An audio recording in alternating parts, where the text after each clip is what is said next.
Fala galera, sejam bem-vindos ao Veríssimo Cast, estamos aí indo pro 5º episódio.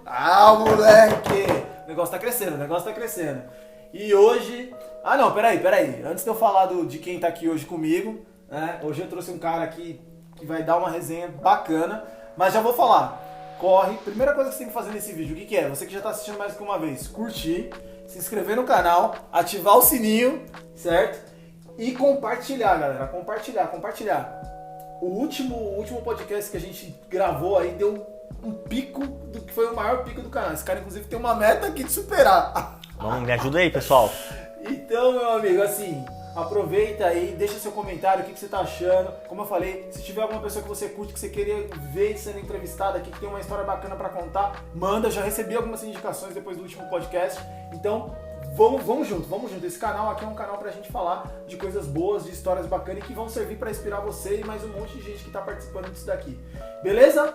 Sem muita enrolação, prazer, todo mundo já me conhece. E hoje eu tô com um cara aqui, um parceiro, que a gente se conhece... Mano, quanto tempo a gente se conhece? Mano. Mais de 10 anos já, né, velho? Deve ter uns 10 anos. Mais de 10 anos. E, velho, esse cara é um cara que eu tenho muito orgulho de trazer ele aqui. Foi um dos primeiros caras que eu convidei para participar do podcast. Falando de carreira profissional. É um cara que sempre trabalhou, né, desde pequeno aí, enquanto eu tava brincando de videogame, esse cara com 14 anos já tava confeccionando e vendendo planilha de Excel. Então você que não sabe nada de Excel, puta, acho que você vai poder aprender um pouco. Não vai dar porque a gente não vai espelhar o Excel aqui. Não, Mas um pouco do que esse cara vai falar pode servir muito pra você. E esse cara hoje é um gestor de planejamento. Então assim, é um cara que começou já acho que sabendo, depois a gente vai poder explanar um pouco mais disso, mas já sabendo o que ele ia fazer da vida, cara. Então eu acho que fez uma escolha muito certa em relação a isso. Ricão! Seja bem-vindo, moleque. Satisfação, Eu mano. não vou falar pra você, a casa é sua. Não. Porque, Aqui, mano, o papo vai ser bom porque eu tô super em casa, velho. Tô me cara, sentindo em casa. Acho que ninguém tá mais em casa que você, velho. Ninguém que tá assistindo isso aqui, ou ninguém que veio aqui, ficou mais em casa que você. Então, meu amigo, seja bem-vindo. Como eu sempre falo, o canal aqui é um canal pra gente bater papo, trocar ideia. Show. E apesar de eu te conhecer há muito tempo, tem coisas que eu não sei. Então eu acho que vai ser bacana aí nesse momento pra gente poder desenrolar aqui o bate-papo. E não barato, cara, porque esse cara aqui, o que é engraçado?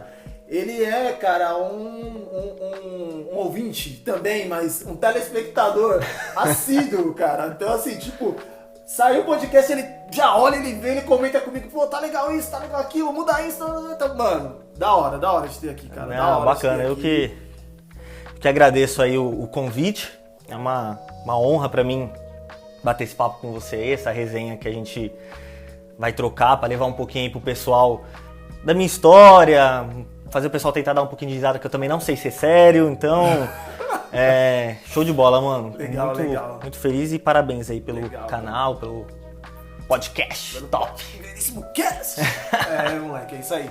Ricão, mano, você já sabe como que começa todo o podcast, então vou começar não diferente, com aquelas 3 perguntinhas básicas pra você se apresentar, pra todo mundo te conhecer, que você não pode errar, que é simples, né? Mas você não pode errar, cara, que senão a gente já tem que parar aqui a gravação, que é seu nome, sua idade e o que você faz, cara. Vamos lá, então, sou o Henrique Marangon, tenho 29 anos, sou gerente de planejamento, né? E já tá trilhando aí desde o começo aí da minha carreira, até antes da minha carreira profissional começar, já tô um pouco introduzido nesse meio aí. Legal, cara. 29 anos, você é pai. Sou pai, sou De pai quem? da Melissa, pai do Pedro. E a Melissa tá virando modelo, né, Você velho? viu, meu parceiro? Caraca, Tá agenciada velho. lá, Caraca, tá velho. toda felizona aquela Você mulher. não tá com ciúmes, não, velho? Tô nada, mano. Tô nada. É Já bom. treinou o Pedro já pra... Eu tô pensando lá no futuro, ela me sustentando, entendeu? Boa, blogueira aí. Tipo atriz. assim, esse é o meu foco de vida, entendeu? E ela gosta, né, velho? Gosta demais, Eu lembro no dia que a gente tava na sua casa, e a gente tava lembrando ela no TikTok e tal, fazendo uns negócios que ela gosta, elas dancinhas. Ela tá sensacional, velho, sensacional. Ela E tá aí, quantos anos, Amel? Mel tá com 10 anos, E o Pedro? o Pedro tá com 5. 5, né? O Pedro tem a idade do Luca. É isso aí, cara. Cara, e aí, o que o gerente de planejamento faz? Porque a galera acha que é chefe e não faz nada. Só marca reunião, fica cobrando, e aí, cadê, isso aqui, isso aqui lá, mas não. O que faz no gerente de planejamento? Cara, assim, a gente, praticamente, o planejamento, ele que dá todo o direcionamento para comercial, né?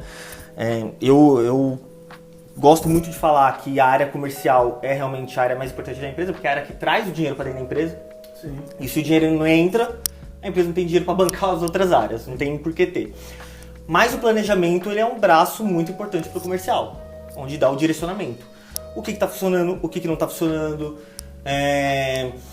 faz todo o estudo de projeção, como que vai se comportar esse mês em questão de resultados. Então assim, como se nós fôssemos um fornecedor da área comercial. Né? A área comercial, ele é nosso cliente. Então o nosso papel é direcioná-los e dar visão para eles do que está acontecendo no negócio, como mais óbvio, né? Na questão numérica, não tanto do feeling do negócio, mas questão numérica e tudo mais, baseado em fatos do passado, em fatos que da atualidade, o que está acontecendo agora, para a gente dar um direcionamento comercial para conseguir fazer uma atuação mais direcionada para a gente conseguir ter um resultado melhor. Legal, bacana. A gente vai entrar com mais detalhe, até porque você tem bastante experiência, não só nisso, mas na tua trajetória aí, e a gente mais na frente pode falar um pouco mais. Mas voltando um pouquinho ainda aí, a gente estava falando das crianças e tudo mais. Você é casado, solteiro? Como é que tá hoje? Cara, eu sou casado. Ah, moleque, eu pensei que você ia titubear isso aí, né, velho? É que, assim, na verdade, eu sou noivo. Você é noivo. Eu sou noivo. Tá faltando a festa pra você falar. Então. Só que aí eu e minha noiva, a gente decidiu agora aí recentemente juntar os trapos, então já me considero casado, né? Legal, bacana. Você é de São Paulo? Sou de São Paulo. Agora eu vou te fazer uma pergunta. Você é paulista ou paulistano? Eu sou paulista e paulistano, porque eu sou paulistano porque eu nasci no município de São Paulo e eu sou paulista porque o município de São Paulo fica no estado de São Paulo. Fica no estado de São Paulo. Puta merda, velho. Legal. E, Ricão, você quando criança, de onde você era, velho? Porque hoje você não mora mais em São Paulo capital, mas de onde você era? Bem importante você falar isso, que eu não moro mais em São Paulo capital, porque ele falou que eu tô me sentindo muito em casa, mas eu não moro aqui em São Paulo mais. Eu moro em Limeira, no interior de São Paulo, e eu viajei 170 quilômetros pra gravar isso aqui com ele. Olha que moral! Olha isso, que cara. moral! Era o mínimo, né? Era o mínimo, né? Não tinha como não fazer. Cara, eu sempre fui da Zona Leste. Fui da Zona Leste, ZL na veia, corintiano maloqueiro sofredor. Nascido e criado no Jardim Maringá. Você também é do Maringá? Subdistrito da Vila Matilde. Legal. Também eu digo porque o Júnior, o Jesuíno Fernandes, que foi das últimas pessoas que passou aqui no podcast, é do Jardim Maringá. Isso aí. Inclusive, o Henrique que indicou ele, me apresentou ele. Aquela coisa linda. E aí, cara, sempre fui nascido e criado lá. Teve uma época da minha vida que eu morei um período pequeno em Osasco. Meu pai morava em Osasco, eu morei em Osasco por um tempinho, mas depois eu voltei pra Zona Leste. Né? Então, nascido e criado a minha vida inteira vivi na Zona Leste. Você era moleque de rua, de jogo, de correr na rua, essas paradas, tudo? Você tá maluco. Minha mãe, tipo assim, o que eu não podia era estar na rua quando minha mãe chegasse. Porque senão o couro comia. Porque senão o couro comia. Então assim, você quer brincar? Beleza, quando eu chegasse tem que estar em casa arrumada, tipo, morava com minhas irmãs e tal. Minha irmã arrumava mais casa do que eu, né? Mas isso que continua aí, depois eu vou te perguntar uma coisa. E aí, cara, a gente jogando a bola lá na rua, bola, assim, futebol, esconde-esconde, que sempre tinha aquele moleque filho da mãe, que você ficava procurando a tarde inteira. 3 dias procurando. Daqui a pouco o moleque aparece com um pão com mortadela, tava dentro de casa e você procurando ele na rua, velho, que ódio.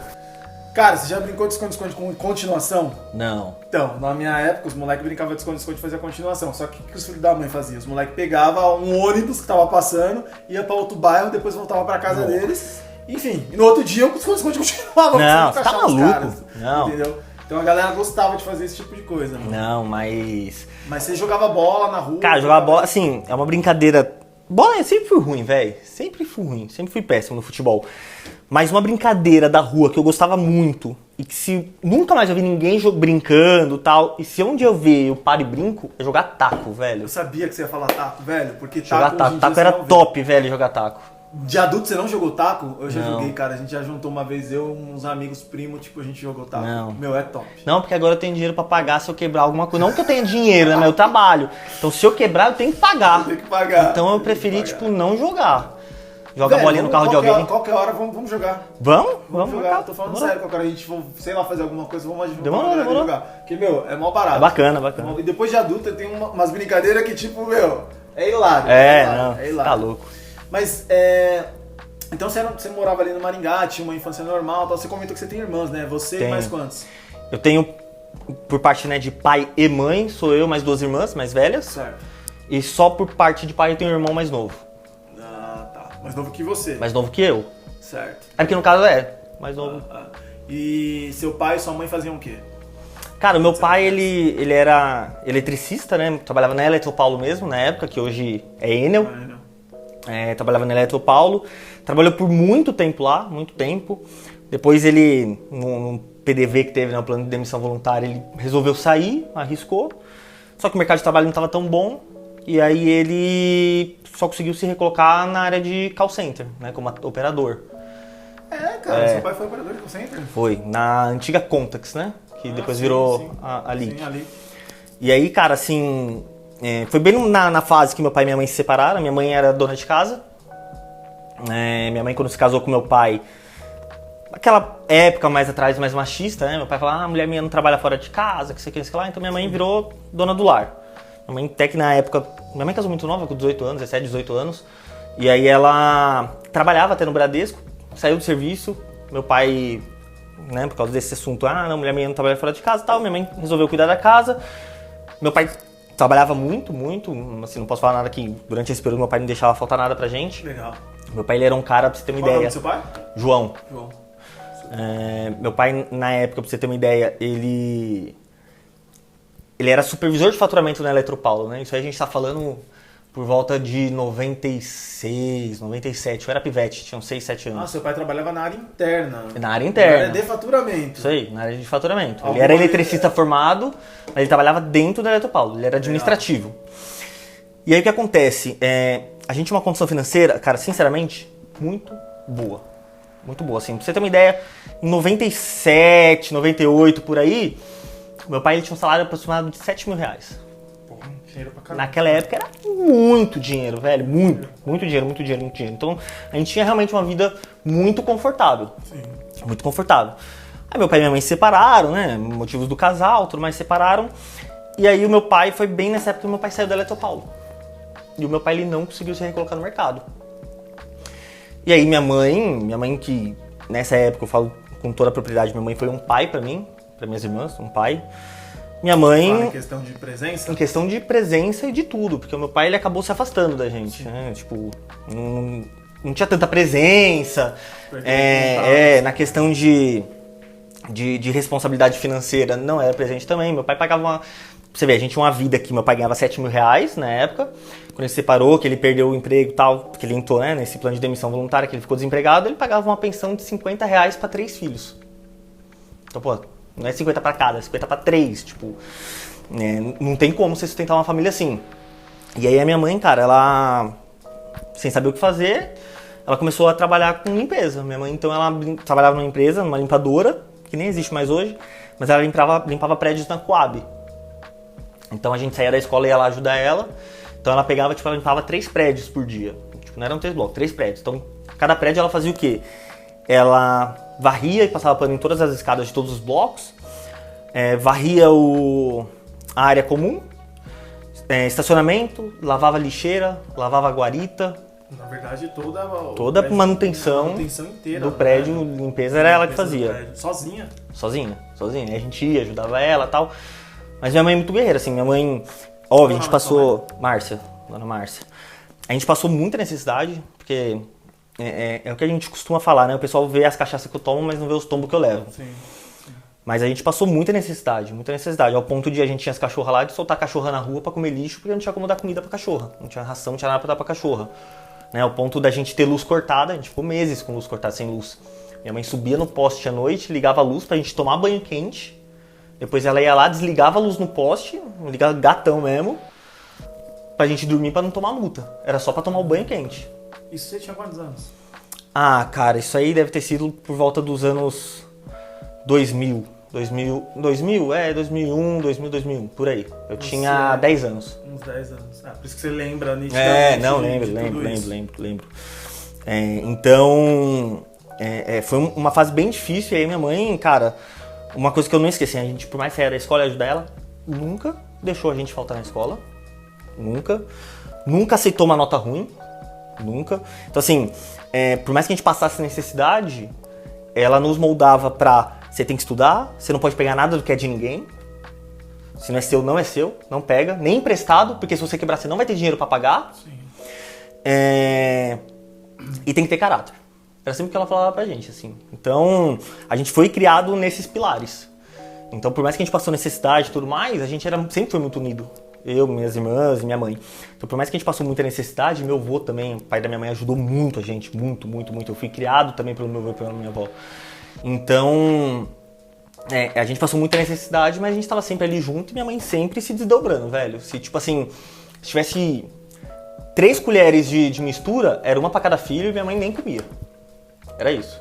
Cara, mãe, eu costumo falar que mãe é diferente de tudo, né, cara? Mãe minha mãe também, assim, passou por algumas coisas e eu olho, assim, você tá falando da tua mãe aí, e minha mãe só tem eu de filho, né? Mas, pô, imagina a barra que não é com 3 filhos, cara. Punk. Tem isso. Mas, graças a Deus, assim, faltaram luxos, mas a gente sempre foi muito unido, a gente se ajudava, então... E seu pai, vocês tiveram alguma aproximação depois? Cara, então, pra você ver, né? Eu vivi muito tempo longe do meu pai. Muito tempo longe do meu pai. E aí, cara, a vida, assim, ela dá algumas voltas. Meu pai acabou casando de novo, teve meu irmão e tudo mais. E aí meu pai acabou se separando. E isso é mais recente, isso aí foi por volta de 2014, 2013. E lá na casa da minha mãe, que a gente sempre foi nessa casa que a gente morou, quando a minha filha nasceu, eu construí uma casa no quintal. Minha filha nasceu, eu tinha 19 anos quando ela nasceu. Eu fiz 19 de novembro, ela nasceu em janeiro. Então, eu achei que você tinha sido o pai mais novo. Não. Em novembro eu fiz 19 e ela nasceu em janeiro.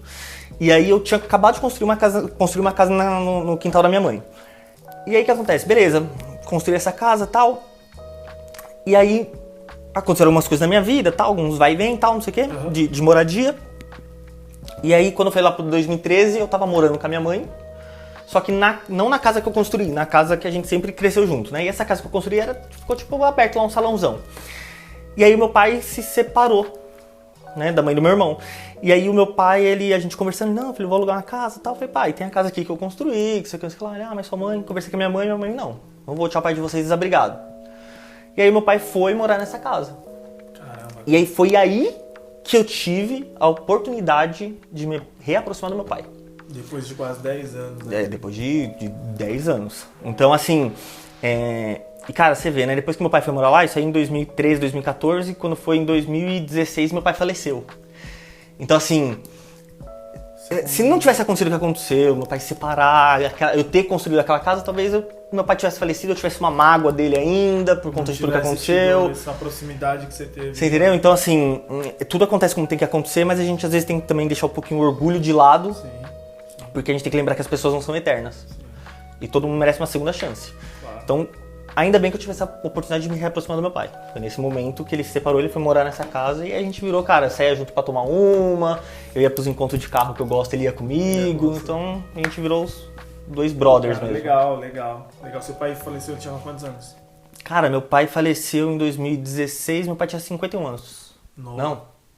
51? 51 anos. Novo. 56. Ele é de 60. Minha mãe que tinha 51. Mesmo assim, novo. Sua mãe tá viva? Tá bem, firme e forte. Tá firme e forte. Legal. Firme e forte, a Bela. Sua mãe chegou a casar de novo ou não? Não casou de novo, ela namora, mas não chegou a casar de novo, não. Legal. E suas irmãs também tiveram esse relacionamento com teu pai mais próximo depois? Ou... Sim. Aí todo mundo acabou se reaproximando. Não, mas sua mãe já teve uma atitude do caramba, né, cara? É que eu falo, mãe é diferenciado, velho. Mãe é diferenciado.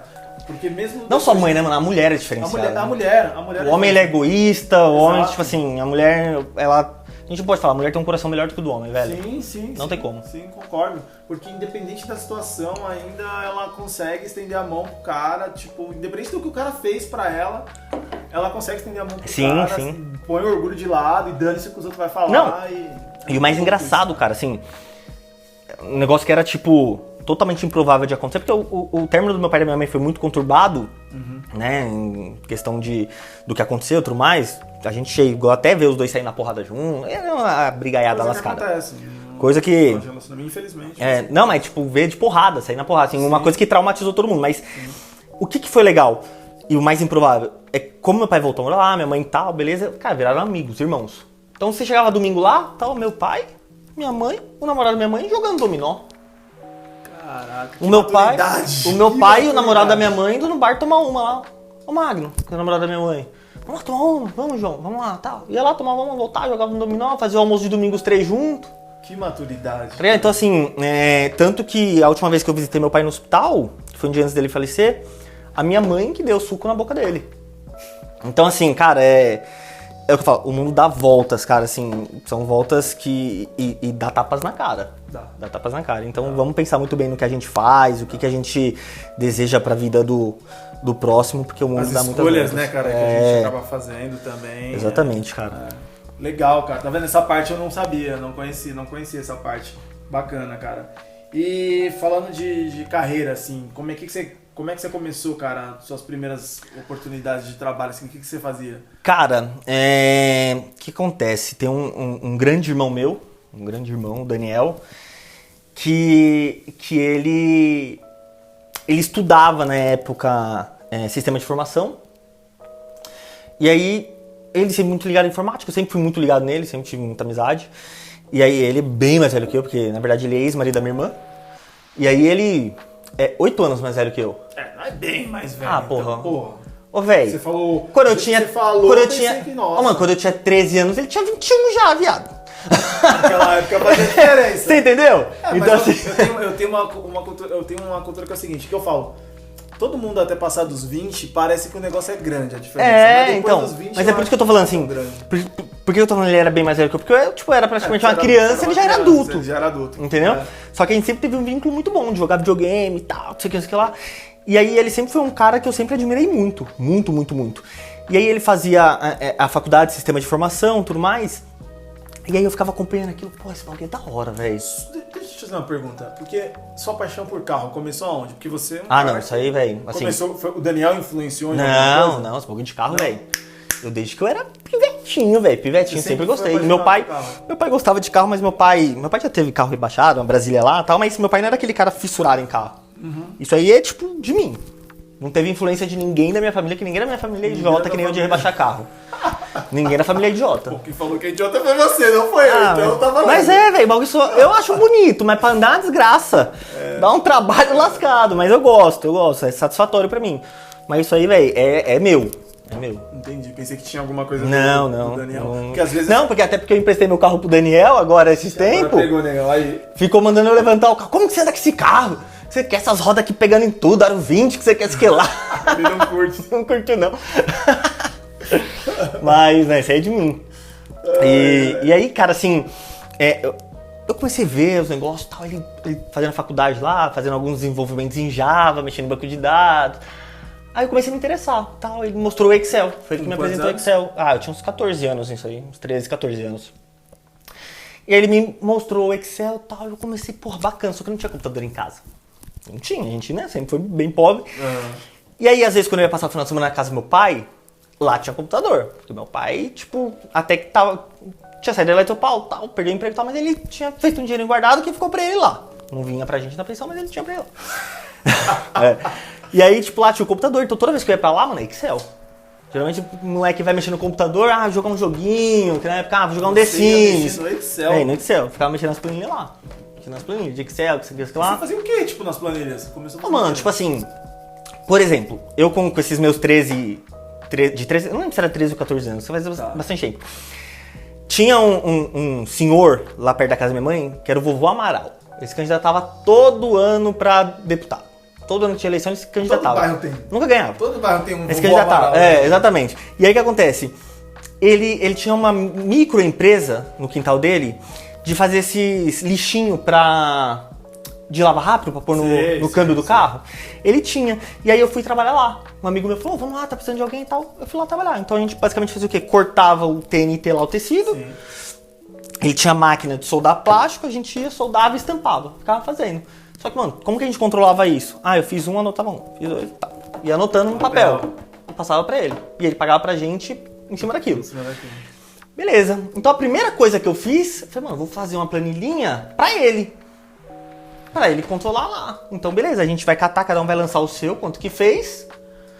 E aí, ele vai pegar em cima daquilo e vai fazer o controle de estoque, de saída, de fluxo de caixa e tudo mais, velho. Com 13, 14 anos. Eu já tive sacada. Aí, óbvio, algumas coisas eu dividi com o Daniel, ele me ajudou a ter algumas ideias, tal, porque você faz assim, assim, assim. Mas aí eu fiz essa planilha pra ele, e aí foi a primeira planilha que eu apresentei pra ele. Aí ele falou, mas quanto você quer nessa planilha, velho? Eu falei, te juro, mano, lembro até hoje. Ele falou assim, mano, R$10. Pela planilha? Pela planilha, pronto, tá ligado? Você não tinha nem noção. Não, nem sabia, velho, nem sabia. Mas pra mim foi bacana, porque, tipo assim, foi um negócio que eu gostei de fazer e eu vendi o negócio que eu fiz. E a partir daí, velho, comecei a fazer um monte de planilha, tipo, nada a ver, tá ligado? Aí, tipo, nada a ver assim, né?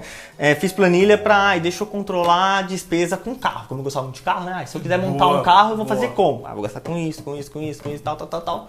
E aí montando, velho. Montei algumas de orçamento pessoal, tanto que meu pai usava de orçamento eu que tinha feito pra ele. Então, fazia, tal. Aí ele mostrava pros amigos dele, aí vendia quanto que é? R$10. Aí vendia as planilhas por 10 contos.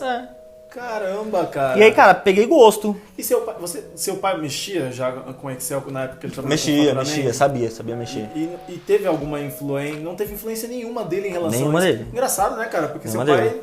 foi um cara da Mas eu não tinha muito contato, né? Eu fiquei muito tempo afastado do meu pai. Então, tipo, não tinha esse contato.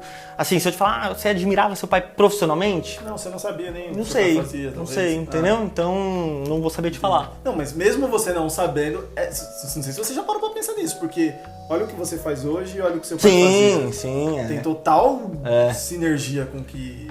Exatamente.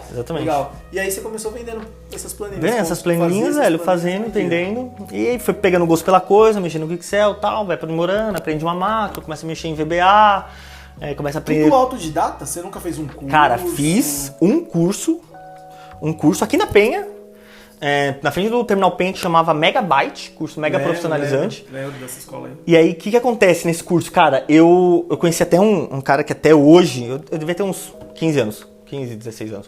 Eu conheci um cara que até hoje é meu irmãozaço também, o Gu. E aí foi lá que eu conheci o Gu e assim, cara, pra você ver, o curso era informática, então Excel, PowerPoint, Word, tal, Windows e administração, que eu nem lembro se eu fiz a parte da administração, porque eu não lembro nada desse curso disso, nada. Mas esses cursos... Eu acho que esse cara deu aquela engambelada. Colocam uma gradezinha. Cara, e aí eu lembro até hoje, o professor, a gente achava que ele era cadeieiro.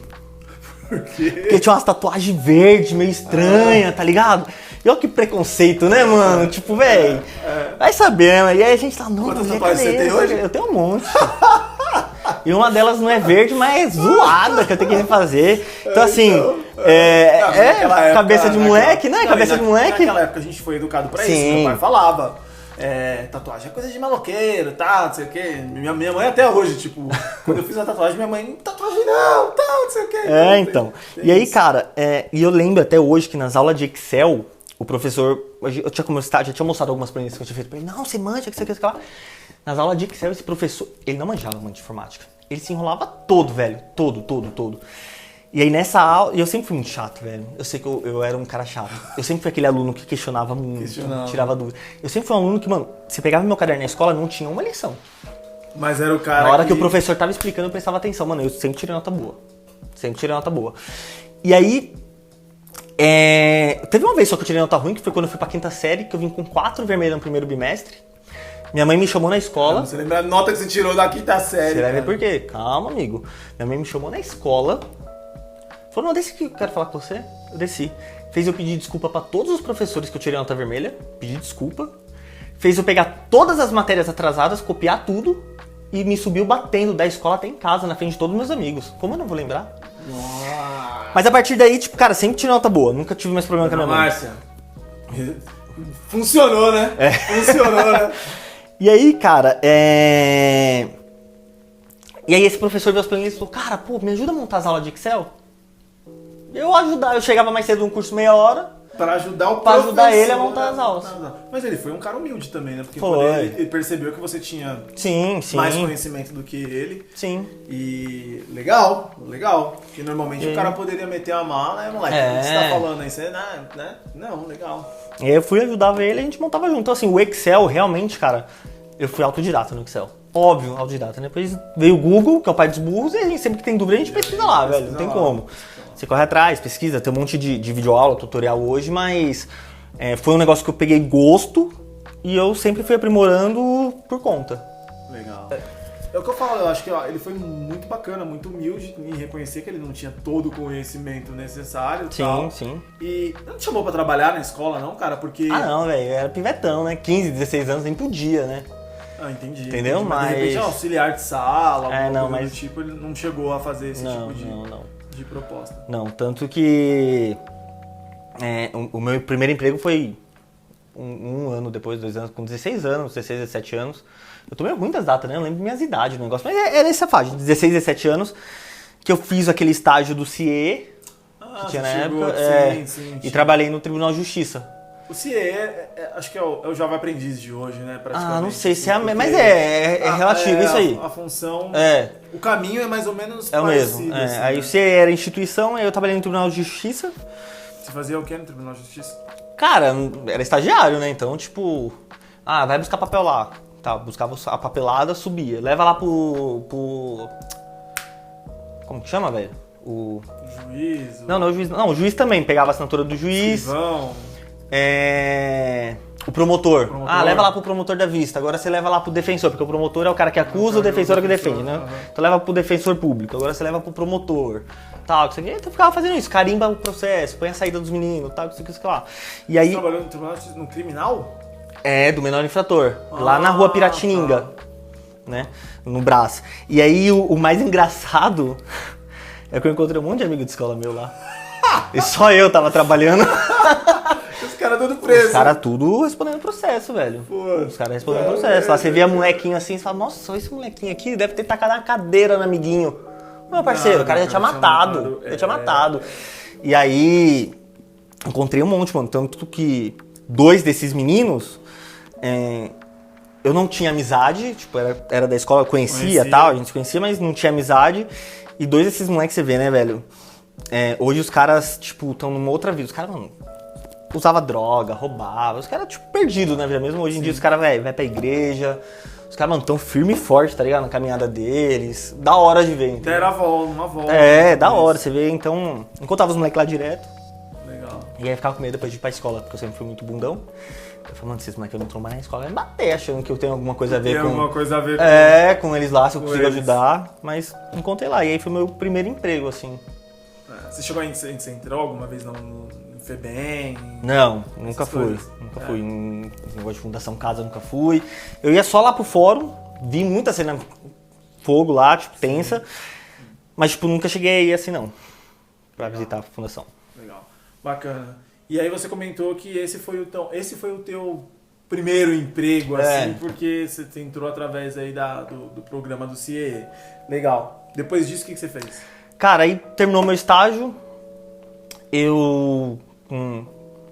acabar de fazer 18 anos, acabou meu estágio, eu tava procurando emprego, né? E aí eu comecei a trabalhar com recreação infantil.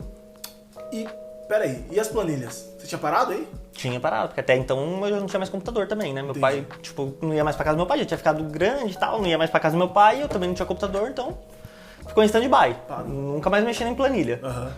E aí eu fui e aí na época minha mãe trabalhava na Universidade de São Judas, e aí eu ganhei bolsa por ela ser funcionária. Uhum.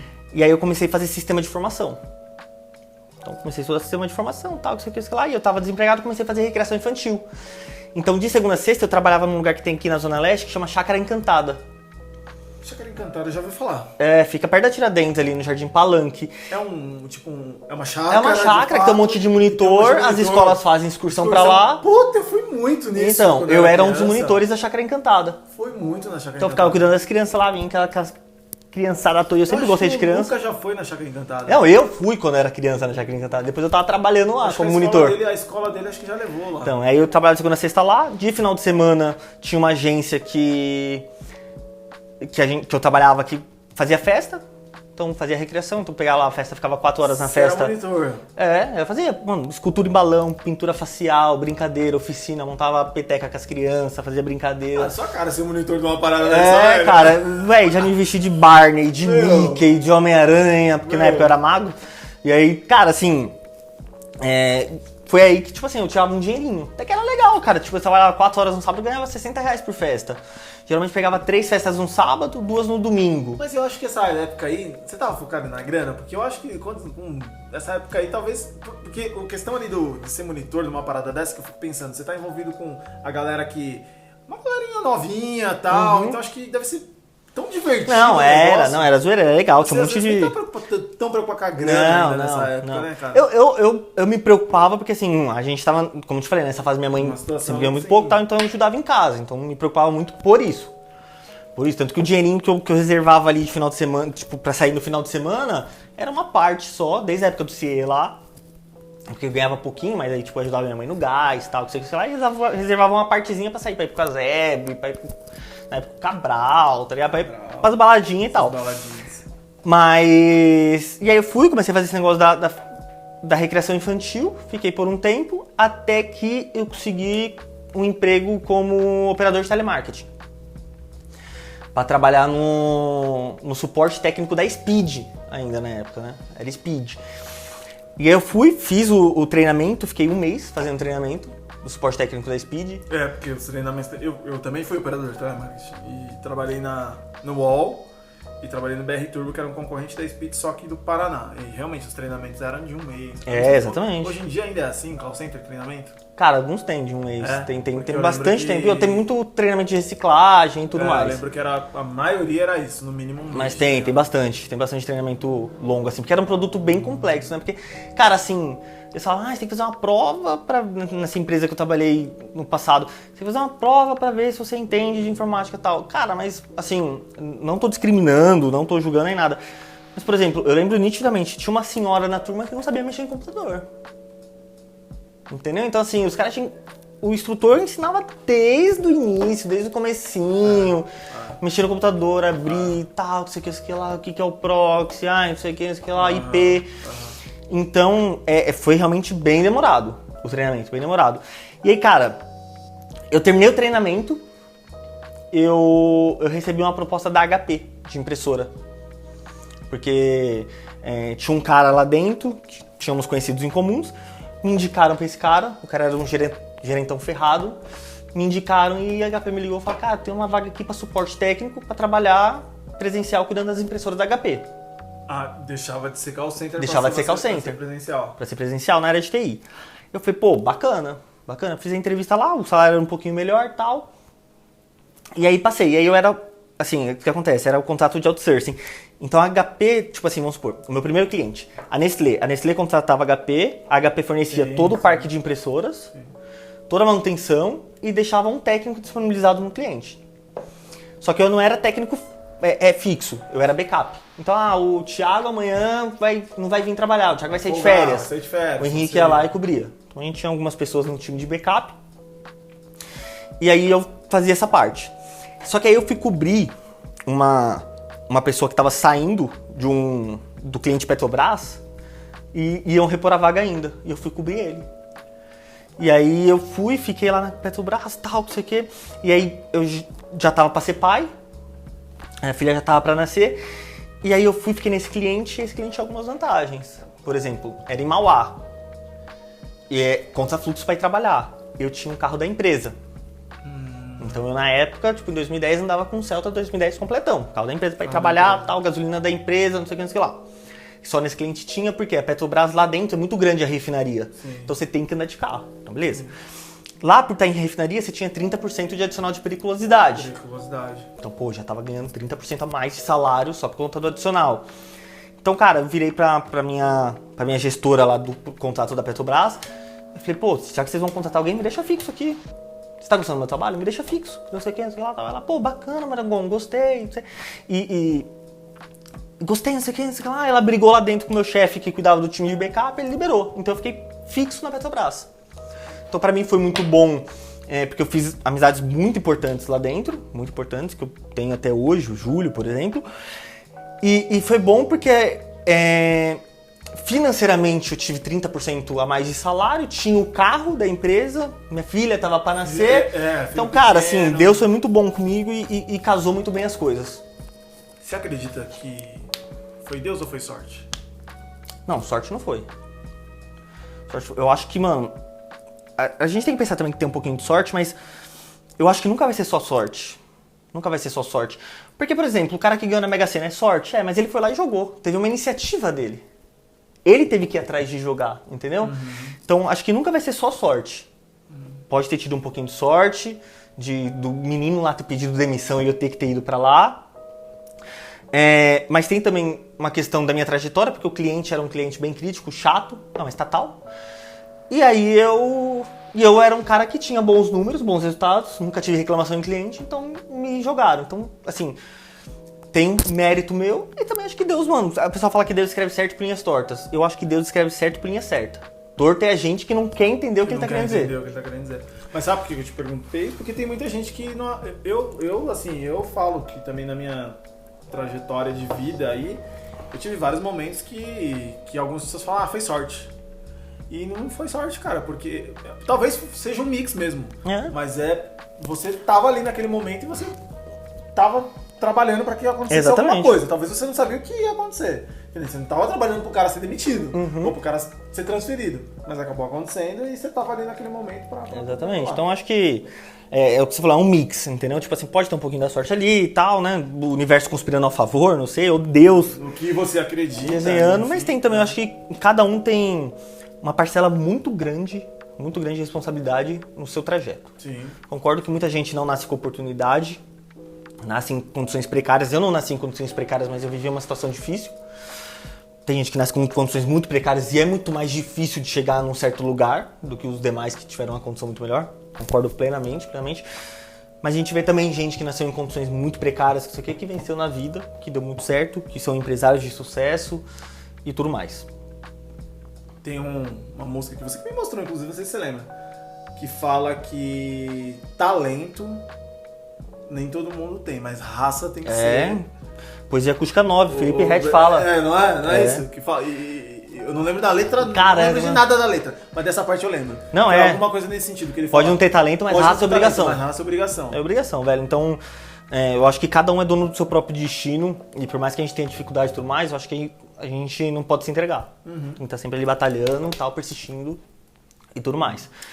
E aí você passou a ser interno da Petrobras? Da Petrobras. Fiquei lá dentro e assim, cara, eu dava o meu melhor, velho. Porque, imagina, 19 anos... Um barril de dinheiro do país. 19 anos, com uma filha pequena, tinha acabado de nascer. Imagina, construindo uma casa no quintal da minha mãe. Na época, vou abrir aqui, mas na época meu salário mesmo, era R$900. R$900 para sustentar uma filha, construir uma casa. E aí eu tinha os 30% de adicional de periculosidade, foi para R$1.200. Bruto. Então devia tirar ali nos líquidos uns R$1.000, R$1.050 por aí. Então, cara, assim, R$1.000 para sustentar uma filha, para pagar minha condição para ir pra faculdade, para construir uma casa. Então, imagina. E eu sempre dei muito valor ao meu emprego. Então, assim, cara, eu passei por poucas e boas lá, porque tinha um cara de uma outra terceira que cuidava do parque de máquinas, eu cuidava de impressoras dele de máquinas. É um cara que fez um inferno na minha vida, tal, cara, não sei o quê. Eu falei, mano, se eu não tivesse uma filha, puta, eu jogava isso aqui tudo fora, tal, mas, velho, eu tenho uma boca pra sustentar. E é o que eu falo, hoje, se eu tô onde eu tô, não tô dizendo que eu tô muito bem não, mas se eu tô onde eu tô, cheguei onde eu cheguei e tal, é porque a Mel veio pra minha vida pra me mostrar isso. Você já me falou isso. Eu lembro que você comentou isso. Cara, eu tenho a vinda dela foi algo que... Foi, tipo assim, eu era... Você era novão, né, cara? Era novão, mas tipo assim, mano, eu sempre comecei a curtir minha vida muito cedo, velho. Tá ligado? De louco de sair, vamos viajar, vamos, parceiro, tal, 16 anos, eu com 13 anos já dirigia, pegava o carro do meu pai escondido, que quando eu ia passar final de semana lá, meu pai saía pra trabalhar, pegava o carro, você quiser. E cara, quando minha filha nasceu, minha vida, tipo assim, virou a chave. Virou a chave e eu falei, cara, eu tenho uma boca pra sustentar. Uma menina que não pediu pra nascer, que depende de mim. Então engoli muito sapo, foi aí que eu tive gastrite nervosa e passava mal, cara, tomava café, já começava o estômago revirar e tal, mas mano, vamos lá, tem que trabalhar, velho, tem uma filha pra sustentar. E aí, cara, sempre entreguei indicadores muito bons, muito bons. E aí, trabalhando lá, tal, não sei o que lá, recebi uma proposta, me candidatei numa vaga, na verdade, na InfoJobs, e aí fui chamado pra fazer uma entrevista numa empresa que chamava Editora Revista dos Tribunais. E aí fiz a entrevista, e aí o cargo lá era auxiliar de processos... não vou lembrar agora o cargo certo, teria que pegar minha carteira, mas auxiliar de processos gerenciais, um negócio assim. O que era? Essa editora, ela era da Thomson Reuters, uma empresa bem grande.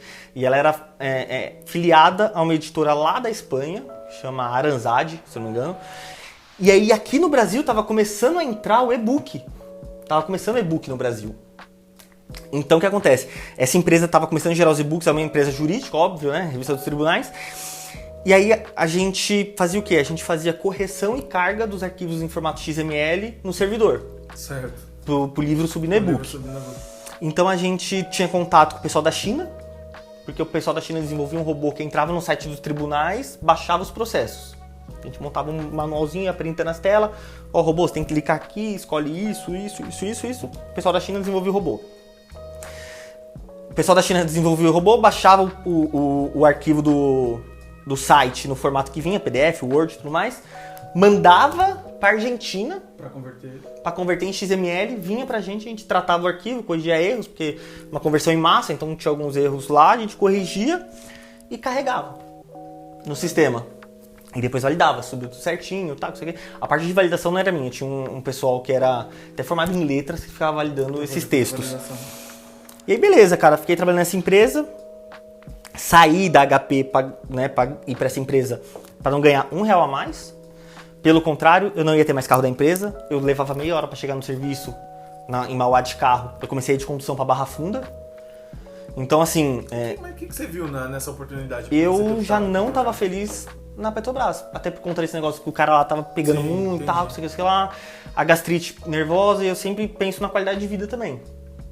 Então... Você teve... Esse cara não era seu gestor? Não era meu gestor. Entendi. Não era meu gestor. Só que minha gestora não ficava lá comigo, ela ficava no site da Paulista. Então esse cara meio que, como ele era um supervisor lá, ele sentia na obrigação de olhar. Só que o que acontece? Não sei qual que é porque ele chegou a me fazer uma proposta para eu ir para a empresa dele, que ele trabalhava, que era a Stephanie na época, para trabalhar cuidando das máquinas, e eu não quis ir. Entendi. Porque eles pagavam menos que a HP. E eu não sei se isso nele criou um rancinho de mim, não sei, sinceramente, cara, não sei. E aí começou a pegar no meu pé, isso aqui lá. Cara, eu sempre fui uma pessoa muito pontual com serviço. Não sou de chegar atrasado, mesmo que, tipo, não bate ponta, não sou de chegar atrasado. Só que, tipo assim, às vezes que, por exemplo, aconteceu alguma coisa, cheguei uns 15, 20 minutos depois, ele mandava pra minha chefe. Só que minha chefe eu já tava brifada por mim. Já sabia. Ó, fulana, eu vou me atrasar hoje, pá, peguei um trânsito, tal, não sei o que lá, eu fui na reunião da minha filha na creche, não sei o que lá. Só que eu sabia que ele tava fazendo isso. Então, cara, você ficar trabalhando num lugar que o cara tá tentando... te derrubar todo tempo. É ruim. Entendi. É ruim. E aí, por isso que eu resolvi sair. E aí, fui pra essa empresa, perdi um pouco em qualidade de vida, mas fui pra um trabalho um pouco mais administrativo, legal, pá, fiquei um tempo lá. E aí eu fui, e aí você vê como que a gente fala, né, que Deus escreve certo por linhas tortas. Eu participei de um processo lá dentro. Um processo para virar analista de sistemas júnior. Então nessa época eu também fui para ganhar os mesmos R$1.200 que eu falei, e essa vaga era para ganhar tipo R$2.200. Ia mudar minha vida, velho. Ia mudar minha vida. Só que assim, quando eu entrei nessa empresa, 10 dias depois, eu tive apendicite. Tive que operar. Com 20 e poucos anos? Com 20 e poucos anos. Caramba. Tive apendicite, tive que operar às pressas, operei, fiquei uns dias afastado. Quando eu voltei, abriu um processo seletivo para essa vaga. Processo interno para essa vaga de analista, e eu me candidatei. Todo mundo da minha área se candidatou. E aí o que acontece? Como eu tava operado, tinha acabado de voltar de uma cirurgia, eu negociei com a minha chefe. Eu falei, posso entrar um pouquinho mais tarde? Porque aí eu consigo vir de carro, deixo minha filha na escola, vem de carro por causa da cirurgia, sai um pouquinho mais tarde também e tal, sei lá. Beleza, tava super alinhado com a minha chefe, meu horário de entrada era às 8, eu chegava às 8h45, mas eu tinha que sair às 5, eu saía às 5h45, compensava. Compensava. Já tava alinhado com ela. Beleza. E aí eu participei desse processo, tal, não sei o que, e ficou finalista eu e um outro menino. E aí eu tinha uma amiga no RH, tal, e ela me falou, meu, a vaga é sua. O gestor da área já me falou, vai ser você. Pô, fiquei felizaço. Nossa, vaga é minha, não sei o que, daqui a pouco anunciaram que o moleque ganhou. Passou a vaga, foi dele. Eu falei, meu, o que aconteceu, tal, não sei o que. Aí no feedback da vaga me falaram, então a vaga era pra ser sua. Mas o que pegou em você foram seus atrasos. Eu falei, que atraso? Não, a professora de entrada às 8, você entra 8h45 todo dia, 8h40 e tal. Eu falei, meu, mas já tava alinhado com a minha chefe? Mas não foi repassado, perdi a vaga por conta disso. Pô. E aí, cara, fiquei muito frustrado. Chefe, fiquei muito frustrado. Aí que tá, mano, você acredita? Não deu tempo de eu tirar a satisfação? Ela foi desligada, velho. Não por causa disso. No mesmo dia, enquanto eu tava tomando feedback, ela tava sendo desligada. Por causa disso. Não, enquanto eu tava tomando feedback lá, ela tava sendo desligada. Não consegui tirar a satisfação. Caraca. Mas enfim, velho. E aí, porra, fiquei bem chateado, né, tal, mas vamos lá. Já tinha feito um carnezão a mais. Não, velho. E aí fui, e aí recebi uma proposta pra ir pra TMS. Fiz a entrevista pra TMS. Cara, sinceramente, eu tava cru no Excel de novo. Eu tinha parado de mexer no Excel. Tinha parado, tava mexendo mais com programação, Java, SQL e tal, não sei o quê. Cara, o Excel deu um branco na minha mente. Fui lá na TMS, fiz a entrevista, fiz o teste de Excel, falei, putz, a menina, e aí, como que foi? Não lembro quem me entrevistou. Como que foi? Que isso lá? Falei, cara, acho que eu não fui bem no Excel. Vamos ver e tal. Beleza. Passei na lista de BI. Nem sabia o que era. Não sabia o que era. Aí fui, fiz a entrevista, tal, não sei o que lá. Falei, acho que eu não fui bem. Vamos ver, tal, pouco a gente liga. Me ligaram. Então, você foi bem, sim, no Excel, não sei o que, tal. Você quer, podemos marcar a entrevista com o gestor lá, o gerente lá na TIM mesmo? É porque você não ia ficar dentro. Não, ia ficar no cliente, ia ficar na TIM. A gente pode marcar a entrevista lá com o gestor da TIM? Não, vamos marcar. E fui lá pra Zona Sul, lá na Giovanni Gronk. Era pra fazer entrevista com o gerente, na época o gerente não tava, e eu ia trabalhar junto com o analista. Aí o pessoal lá, o analista falou pra mim, o gerente não tá aqui, ele teve que sair, não sei o que. Aí o pessoal falou, os coordenadores estavam lá, né? Falaram pra esse analista, cara, entrevista aí você, o menino vai trabalhar com você e tal, não sei o que lá. Aí beleza. Tanto que o analista era o Murilão. Era o Murilo? Era o Murilão. E aí o Murilão foi, bateu um papo comigo, a gente ficou batendo um papo, tal, ele me entrevistou, que não sei o que lá. Você conheceu o Murilo? Conheceu ele? Não, conheci nessa entrevista. Aí ele que me entrevistou, porque o Murilo tava pra ser promovido pra virar TIM. E ele era TMS, ele ia virar TIM. E ele me entrevistou pra vaga dele. Aí ele me entrevistou pra vaga dele e tal, não sei o que lá, e passei. Aí comecei a trabalhar com o Murilo. E assim, cara, muita coisa que eu aprendi, e isso eu falo com muita propriedade, assim, muita coisa que eu aprendi muita coisa nova no Excel. Já sabia muita coisa, mas a gente não sabe nada. A gente sabe muito e não sabe nada ao mesmo tempo. Todo mundo que você vem trabalhar, seja um líder seu ou um liderado seu, você aprende sempre alguma coisa nova. Sim. Sempre. E aí o Murilão, cara, foi ele que me ensinou muita coisa. Eu sempre odiei PowerPoint, mas a gente tinha aquelas business review lá pra montar. Virava madrugada. E aí, cara, o Murilão me ensinou muita coisa. Caramba, cara, ó, eu pensava que você e o Murilo eram amigos também, tipo, de infância, alguma coisa desse tipo, que tipo, tinha uma amizade de molequinho e que acabaram indo trabalhar juntos. É coincidentemente ele também gosta de carro pra caramba, tá? Então a gente teve uma relação muito boa. Então, por isso mesmo, eu achava que, sei lá, era uma amizade... Não, e aí a gente trabalhou um tempo lá junto e tal. Aí eu saí, fiquei um tempo lá na TMS, como analista, continuei sendo analista lá. E aí eu recebi uma proposta, aí eu lembro até hoje. A Alessandra, quando ela saiu da TMS, eu era noite, tinha pouco tempo de TMS. Quando ela saiu da TMS, ela virou pra mim e falou assim, eu falei, olha, você tá saindo e tal? Ela falou, tô, tal, não sei o que, que ela era gerente da agência. Isso. Ela falou, eu tô saindo e tal, mas ela falou assim, um dia se eu estiver num lugar, a gente vai trabalhar junto de novo ainda. Cara, a Ale ela falou assim, a Ale tá vendo esse vídeo. A Ale vai ver, né? Ainda não tá ao vivo. Beijo, Lê. Eu sei que ela vai ver esse vídeo, porque ela tem acompanhado. Eu vejo ela sempre curtindo, tal, comentando. E a Ale é uma pessoa que eu gosto muito dela, porque eu tive um momento que ela me deu a oportunidade também quando eu entrei na TMS, foi bem bacana. E ela nunca esqueceu assim de mim. Todas as vezes que ela tem alguma oportunidade onde ela tá, de alguma coisa que ela lembra, ela sempre me fala, me encaminha, lembra de mim e tal. Show de bola. Super grato assim a ela. E aí ela falou isso pra mim, cara, eu não vou esquecer, ela falou isso pra mim. Ela falou, um dia a gente vai trabalhar junto de novo, tal, que eu gostei de você, não sei o que. Beleza, passou um tempo, fiquei lá na TMS. A Lê me liga. Oi, tudo bem, tudo tal. Como que você tá aí na TMS? Eu falei, Lê, tô bem, tal, não sei o que. Quanto você tá ganhando? Eu falei, tô ganhando X. meu, quer vir bater um papo? Eu falei, vou. Fui lá bater um papo. E aí ela tava num distribuidor, que era Nacional Logística na época. E aí ela tava lá, a gente começou a bater um papo, ela falou, não, a gente tá com uma vaga aqui para assessor comercial. É um analista, mas a vaga aqui na empresa a gente chama os analistas de assessores. Então você vai ficar diretamente ligado à área comercial. Mas a ideia é montar os relatórios, os dashboards, os acompanhamentos, as apresentações gerenciais, tudo que você fazia lá na TMS, você vai fazer aqui na Nacional. Falei, pô, bacana. Já existia essa função lá ou você... Já existia, a empresa era nova, eu entrei no ano que a empresa começou aqui em São Paulo. A empresa é nova assim, né? No Nordeste ela tinha muito tempo, mas ela tinha acabado de abrir filial em São Paulo. Certo, tinha acabado de chegar em São Paulo. E aí tinha, assim, essa vaga, tinha uma menina lá, e aí, não sei os motivos pelo qual não deu certo, eles me chamaram. E aí ela falou, pô, lembra que eu te falei aquele dia lá, que a gente ainda ia trabalhar de novo, tal, beleza. E aí fui, fiz a entrevista, passei, pra mim ia ser muito bom, era quase o dobro do meu salário. E aí eu fui aceitar o desafio. E aí trabalhei lá, fiquei um tempo na Nacional, bastante tempo até, fui promovido, e aí você vê como que as histórias se encontram de novo. Eu fui promovido lá porque contrataram um diretor comercial e aí ele precisava ter um assessor. E aí me indicaram para ser o assessor direto do diretor comercial ferradão lá, porque eu respondia primeiro, era pro gerente. E aí colocaram uma diretoria comercial, eu comecei a responder pro diretor. E aí o Murilão veio trabalhar na Nacional, na vaga que eu tava cuidando antes. Você puxou ele ou foi? Legal. Apareceu a oportunidade lá, eu toquei um papo com ele, eu quero. Então assim, na TMS eu entrei na vaga dele e na Nacional ele entrou na minha vaga. Então a gente voltou a trabalhar junto de novo. Legal. E aí fiquei um tempo e aí, cara, assim, uma empresa muito boa de se trabalhar, empresa de família e tal, cara, sensacional, vivi momentos muito bons lá dentro com pessoas sensacionais. Me desenvolvi muito lá dentro também, mas assim, digo na visão comercial. Porque é comercial-zaço. Não, o gerente comercial lá, o Leonardo Bruno, um cara fenomenal, engraçado, cara, manja muito.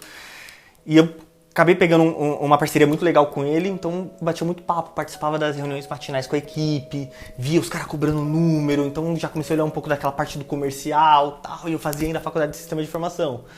Eu já comecei a largar aquela parte de programação, puta, eu não quero programar, tal, comecei já a ir um pouco mais pra esse lado comercial, olhar os números e tal. Enfim, foi uma escola muito boa pra mim, a Nacional. Essa questão de análise, de tentar entender o que tá acontecendo no campo, sabe? De ver as queixas do campo, que a gente que tá só olhando o número, cara... Às vezes você não... É frio, né? O número por si só, ele exatamente. É frio. Cara, assim, uma dica que eu dou, se você é da área de planejamento, de BI, se você é o cara que fica por trás vendo os números, pega um dia, vai pra operação.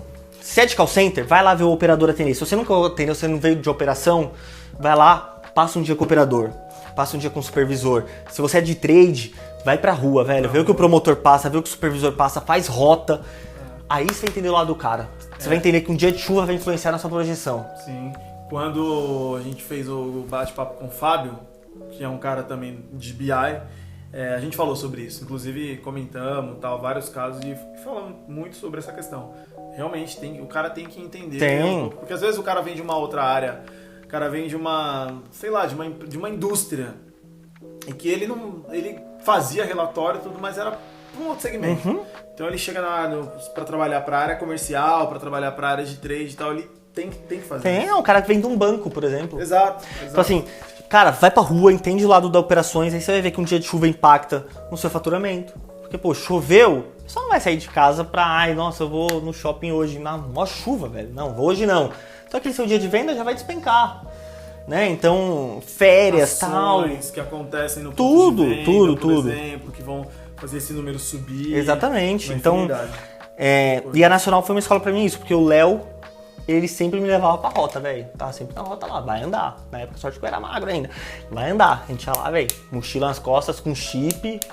Vamos andar, a gente andava, fazia as rotas e tal, então você começa a sentir a dificuldade do cara lá na ponta. Legal. Então foi uma escola pra mim por isso. Bacana. Então, cara, assim, ir pra campo é muito importante por isso. Muito importante por isso. Não é só número, tem muita situação que envolve, que influencia no seu resultado final. Não, eu sou a favor total, porque acho que assim, praticamente todas as operações que eu cuidei, eu fazia questão de falar pros caras, vamos pra campo. Porque é isso, entendeu? O cara tem que ir lá, ele tem que entender que, por exemplo, eu já tive situações onde a gente pedia uma pesquisa pro cara de BI dentro da empresa, o cara fazia uma pesquisa que tinha que coletar preço e estoque, por exemplo, de um produto, só que ele não tinha noção nenhuma de como aquilo rodaria no campo. E aí o que acontecia? Chegava na hora do promotor fazer a pesquisa no campo, um produto que começava, por exemplo, do preço menor para o maior, ou de uma ordem X para outra, na lista da pesquisa dele estava totalmente contrário. Então o promotor virava uma barata dentro da loja. Ele ia para cá, preenchia 2 produtos, depois ele tinha que ir lá na outra ponta, preencher... Então, fazer o quê? Vamos lá para você ver... Pra você entender que, assim, lógico, a gente já tinha um feeling, falava assim, mas era importante o cara também ver. Sim. Pra ele pensar e falar, pô, verdade, tipo, não faz sentido. Essa pesquisa pra esse cliente aqui, pra essa equipe, ser desse jeito. Não, porque até se você pede, vai falar, velho, esse cara tá de frescura, mano, só quer dar trabalho, quer pô, dar trabalho, o negócio tá rodando, pra que isso aqui? Então, tem que realmente ter essa vivência. Isso é primordial, cara. Primordial, tem que ter essa vivência. E aí, essa empresa foi uma escola por isso, porque eu aprendi muito, eu fui pra campo, fui pra rota, aprendi muita coisa. Foi uma empresa que me deu muita oportunidade. Então, assim, eu entrei como assessor comercial, depois eu virei assessor comercial sênior, respondendo direto pro diretor. O diretor é uma pessoa sensacional, um cara, velho, mano, cara, que visão que aquele cara tem. Que visão. Que é o Laércio. Ele era do Teratim. Ele era da TIM, do Mesh Channel. Lembro, do Mesh Channel. Cara, que visão que aquele cara tem, assim, foi um dos gestores que eu tive que, em questão de análise, sim, fora do comum, foi um dos melhores. E me ensinou muita coisa também, alguns termos que eu não conhecia, break-even, por exemplo, eu lembro até hoje, break-even foi ele que me ensinou. Então ele falou, cara, faz uma análise aí pra mim, qual que é o break-even das POS, lá, da recarga. O que é break-even? Eu não tenho vergonha de perguntar não, velho, se eu não sei eu pergunto, ou pesquiso no Google, eu sou curioso. Me explicou e tal, então assim... Uma vez eu tomei uma bronca pra fazer uma pergunta. Mas por quê? Deixa pra um outro podcast. Então tá. Eu falei pra ele que eu vou voltar aqui, eu vou entrevistar ele. Eu vou entrevistar ele, eu vou perguntar, vou te anotar aqui pra eu perguntar. Eu tomei uma bronca porque eu fiz uma pergunta, enfim. Não, cara, aí ele foi me ensinou. Mas eu sempre perguntei também. Então assim, a empresa me deu bastante oportunidade e aí essa empresa passou por uma fusão. Tinha a Nacional Logística, que era uma distribuidora, cuidava de uma parte de São Paulo, dos produtos TIM apenas, e tinha a NetBra, que era um outro distribuidor, que tinha TIM também, mas tinha, claro, Oi Vivo. E as empresas se fundiram. E aí nessa fusão, cara, óbvio, né, infelizmente, como toda fusão acontece, tem muita área convergente e muitas pessoas acabam sendo desligadas. Não tem necessidade de ter tudo aquilo de pessoas na mesma área, né? Sim. E aí... Na área de planejamento, tinha um gerente, mas aí como eu já estava na Nacional há um tempo, tal, o dono da empresa, que era o Rodrigo, gostava muito do meu trabalho, o Rodrigo Vasconcelos, me promoveram para coordenador. Então, cara, assim, eu nunca tinha feito uma gestão de equipe. Nunca tinha feito uma gestão de equipe. Foi a primeira vez que eu fui fazer uma gestão de equipe, me jogaram, e aí... Beleza, cara, você que vai ser o coordenador, tal, não sei o que, pô, beleza, da hora, bacana. Com, né, na mão. Não, bacana, vamos lá, vamos aceitar o desafio. Fui, tal, conheci a equipe, porque muita gente da NetBra ficou, da Nacional ficou o Murilo, e aí ficou mais gente da NetBra, da antiga NetBra. E aí fundiu, Nacional NetBra, virou N2, distribuição integrada. E aí, cara, foi quando eu virei o coordenador lá, tinha minha equipe. Na minha equipe eu tinha 6 analistas, então nunca tinha feito gestão de equipe. Na primeira equipe, 6. Toma, 6. E aí, cara, eu tinha um gerente, e aí o gerente, cara, uma pessoa fenomenal que eu já conhecia da TIM, o Fred, que era gerente lá do interior. E aí ele era meu gerente na área de planejamento. Cara, me ajudou bastante também, e eu fiquei muito tempo lá. E desculpa te cortar, os 6 estavam 6 ali no mesmo polo que você, ou era porque a nossa N2 era uma empresa que tinha... Eu tinha eu tinha um só remoto. Tá. No Nordeste a gestão não ficou direta comigo, certo. Porque o Nordeste nesse primeiro momento ele não fundiu. Foi só a partir de São Paulo, porque assim, no Nordeste o dono lá era o Rodrigo Vasconcelos, e quando ele abriu aqui em São Paulo, ele abriu com outros 2 sócios. Então tinha o mesmo nome, mas era uma outra empresa, uma outra razão social. Era só o nome de fantasia que era igual, mas era uma outra razão social com outros sócios. Então foi só a partir de São Paulo que fundiu nesse primeiro momento. Legal. E eu tinha um recurso só que ficava no Rio de Janeiro. Que era R2X que entrou nessa fusão também. E aí, cara, aprendi muito lá, tal, fiquei mais, como coordenador, fiquei mais 1 ano lá. Antes disso, o Marcelo Violante, ele já tinha me feito uma proposta para ir para Alma Viva. Logo que eu virei assessor comercial do diretor, ele me fez uma proposta, falei, pô, mas acabei de ser promovido aqui, tô feliz, tô bacana, o salário era até maior. Mas eu tava feliz, tinha acabado de ser reconhecido pela empresa, não ia largar a empresa na mão, fiquei. E aí depois de 1 ano que eu tava como coordenador, ele me chamou para um bate-papo de novo. Aí falou, cara, como que você tá aí e tal? Eu falei, cara, acho que agora é o momento da gente conversar. Batemos um papo lá, vi que seria uma oportunidade legal. Me fez a proposta, eu aceitei e aí eu fui para Alma Viva. Isso em 2017. Fui para Alma Viva como coordenador de BI. Cheguei na Alma Viva, ia ter a gestão só de um analista. Tava entrando um projeto novo, a gente contratou outro analista, que foi até o menino que eu levei da N2. E aí fiquei com esses 2 analistas como coordenador e aí comecei a ter algumas vivências novas dentro da Alma Viva. Deixa eu te fazer uma pergunta. Quando você virou coordenador, alguém te ensinou o que era fazer gestão de pessoas? Simplesmente, a partir de agora, você é coordenador? Fiquei super perdido. Porque assim, acredito que inicialmente, obviamente que devem ter enxergado em você um perfil de liderança, porque é natural isso em você. Você, apesar de você não ter tido outras experiências, mas é natural. Agora, você pega a pessoa pelas competências, muitas vezes, porque o cara é bom na execução disso, na postura, no relacionamento, né? Enfim, que liderar não é só de dar direcionamento e demandar, não é só isso. Envolve um monte de outras coisas. Mas ninguém te ensinou a ser... Não, cara, assim... A parte de gestão de pessoas, né? Cara, e eu penei, tá? Eu posso até estar sendo meio que injusto agora o que eu vou falar, mas eu senti uma certa resistência. Como foi uma fusão de empresas, o pessoal que veio da outra empresa, eu senti uma certa resistência de responder. Porque, cara, tinha pessoas da minha equipe que eram mais velhas do que eu. E eu virei o chefe deles. Chefe, né? Não sei a palavra, mas eu virei o chefe deles e assim, eu mais novo, ninguém me conhecia. Então, eu senti, foi bem complicado, cara. Bem complicado. Eu fiquei bem perdido mesmo. Tanto que o Fred me dava muito toque até. Mas ele também não tinha tempo. E pra dar feedback, né, galera? Você lembra a primeira vez que você deu Cara, feedback em alguém? Lembro. Demorei pra dar o primeiro feedback. Demorei mesmo, assim, tipo, até que na hora, uma das pessoas me cobraram. Você vê como eu não tinha experiência. Uma das pessoas me cobraram. Não, beleza. Cara, e foi muito ruim. Muito ruim pra mim dar o feedback. Porque as pessoas realmente tinham alguns déficits, né? Todo mundo tem. Alguns são em algumas partes, tal, não sei o quê. Alguns é comprometimento, outros é dificuldade técnica. E, cara, foi ruim. Foi difícil, eu ficava sem graça com vergonha, porque eu tava falando esses dias com a minha noiva, com a minha esposa. A gente tava falando da casa, ela falou, amor, você tá em casa, trabalhando de casa, pô, se você vê que a diarista que não limpou direito tal coisa, dá um toque, fala que isso aqui. Eu falei, meu, não espera isso de mim. Não espera, assim, eu tenho vergonha, tal, eu não conheço ela direito, é você que tá pagando. Fala você. Você que sabe o que tá errado. Fala você, até porque eu tô aqui dentro, trancado aqui no escritório trabalhando, eu não tô olhando lá, então... Mas foi bem difícil. Foi bem difícil. Depois a gente vai, né, óbvio, né, vai evoluindo, vai aprendendo.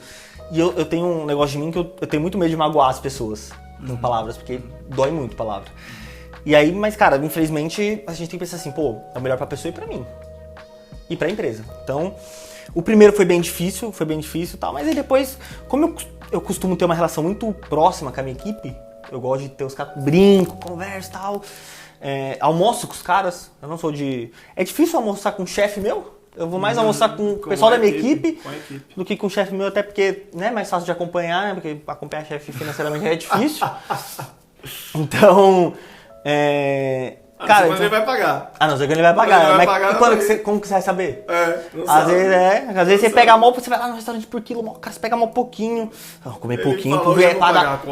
Vou comer com o VR, né? Só. Você come um pouquinho, o que eu vou pagar? Nossa, meu. Por que eu não fui no Figueira Roubará? Nossa, E aí, cara, assim, foi difícil, mas aí depois, como eu fui tendo um pouco uma relação mais próxima com o pessoal, fui quebrando um pouco desse gelo que eu falei, um pouco dessa resistência, eu comecei a conseguir construir feedbacks melhores, pesquisei muito sobre isso também, gestão de equipe e tal, pra me evoluir.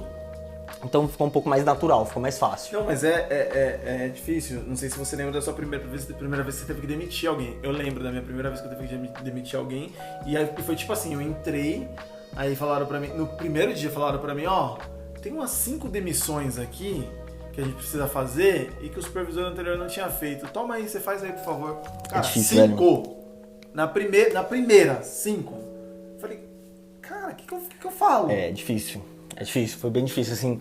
A primeira não foi tão difícil não, porque o cara já queria sair e tal, então pessoa, foi de né, boa. já tá chutando pra Agora, teve uma que foi meio tensa, cara, assim, teve uma que foi tensa. Mas já era na Alma Viva, foi tensa, porque o cara, pai de família e tal, mas infelizmente era uma pessoa totalmente reativa ao feedback, era aquele cara que fala, não, eu sei, você ia ensinar, eu sei. Aí o cara fazia errado. Mas, pô, você falou que sabia, você não quis me ouvir, cara, eu tô tentando te auxiliar, tô te tentando direcionar, isso aqui. Cara, pra você ter uma ideia, eu desliguei o cara no primeiro período de experiência. Porque não tinha como trabalhar com ele mesmo, assim. Então, é difícil mesmo, desligamento é difícil. Mas, aí fiquei lá na N2, recebi a proposta do Marcelo de novo, tal, vamos, fui pra Alma Viva, recapitulando, fiquei com 2 analistas, tinha 6, fui pra 2.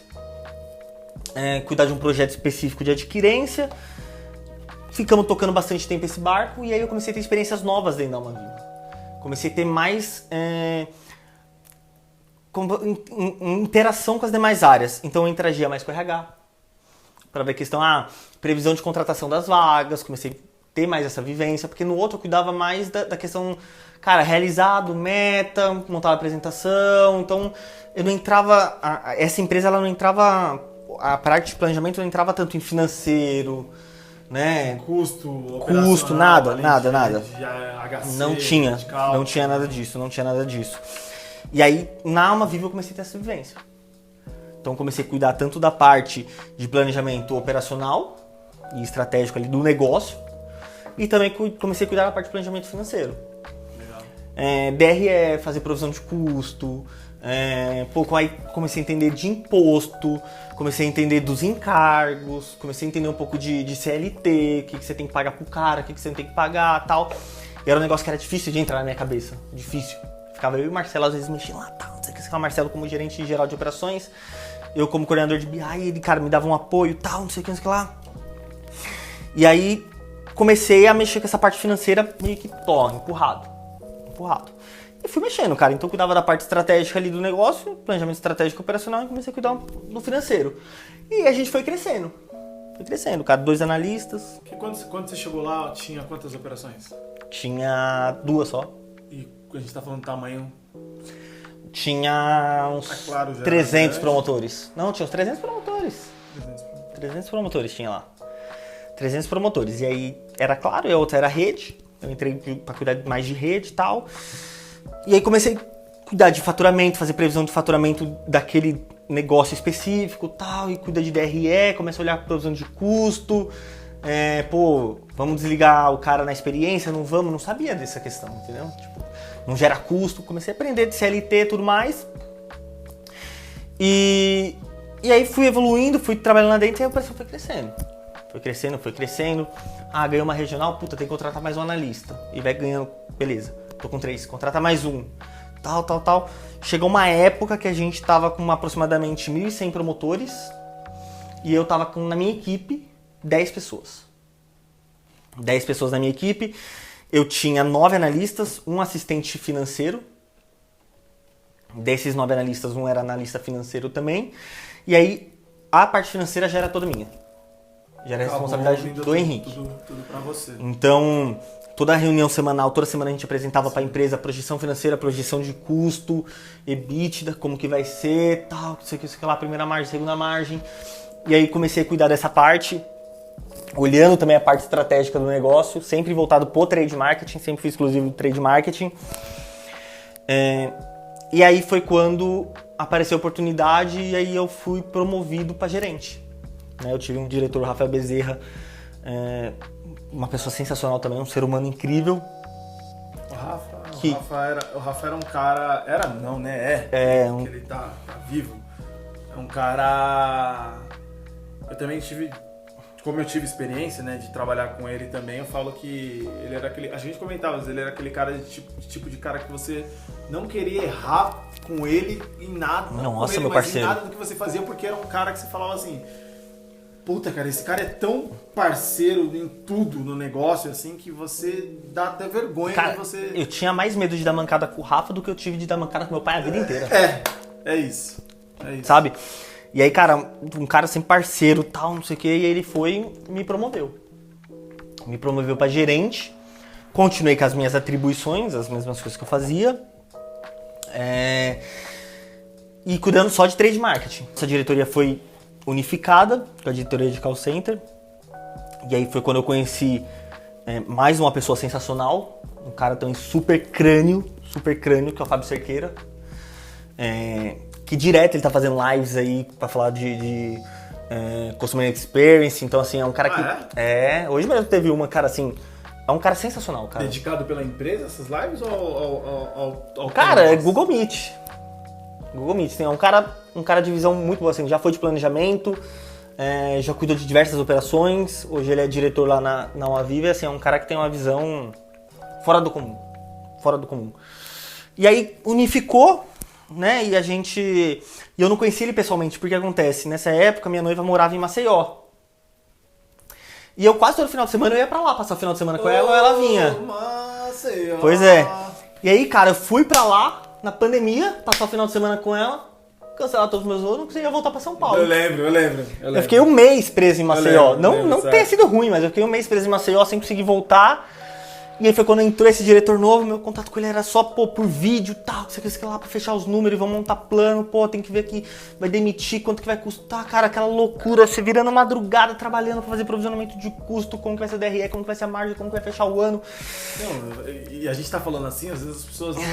Quantas Cara, vezes na madrugada a gente não se falava, tipo, eu lá em Recife, você em São Paulo, nossa, pra fechar provisionamento de receita. Não, meu parceiro, assim, é um negócio que você tem que gostar muito de fazer, porque o planejamento é um negócio que, se der bosta agora, meu telefone tocar, vai dar merda, a gente tem que parar e fazer o que tiver que fazer.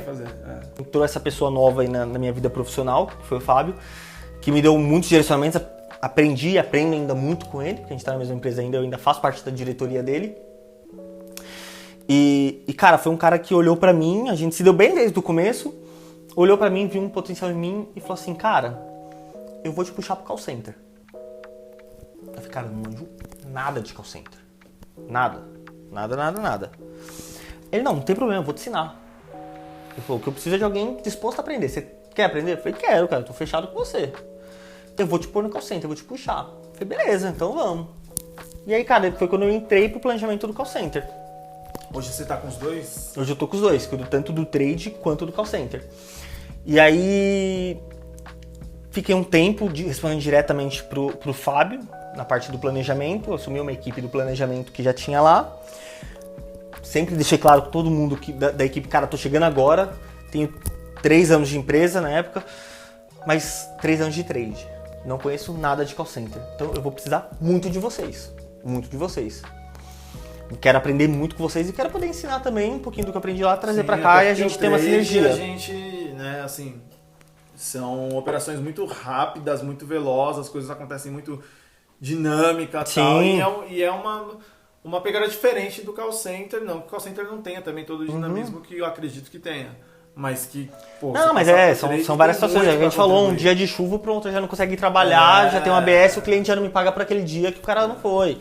Então, diferente. É complicado. E aí, cara, assim, foi quando ele falou isso pra mim, eu aceitei, e aí, cara, ele começou a me desenvolver, aprendi muita coisa. A minha esposa também, ela é da área de call center, então, porra, ela me deu muito apoio, muita coisa, tipo, eu não sabia, tal, cara, o que é TMA? Amor, o que é TMA? Ela me explicava, o TMA é isso, o que é jequim, tal. Então, assim, muito termo do call center eu perguntava pra ela. Perguntava pra ela, porque eu já também queria chegar pro meu chefe e falar, pô, já aprendi o que é isso, tal, não sei o que, comecei a ver videoaula de dimensionamento, que não sei o que. Então, cara, estudei bastante, fui atrás pra entrar. E aí, até hoje eu tô no call center. Hoje eu não respondo mais diretamente pro Fábio Cerqueira, por mais que eu tenha muito contato com ele ainda. Tô na diretoria dele, mas não respondo diretamente pra ele. Tô agora direto na área de planejamento, respondendo para um superintendente de planejamento. que também é uma pessoa que tá me ensinando muito, muito. Então, tô tocando esse barco agora aí, cara. Aprendendo um negócio novo do call center, tocando meu negócio antigo ali do trade, que é um negócio que eu amo muito, gosto muito de fazer. Falei, cara, me coloquem onde vocês quiserem, só não me tirem do trade. Não me tirem do trade. E a gente tá nessa tocada, cara. Legal, cara, legal.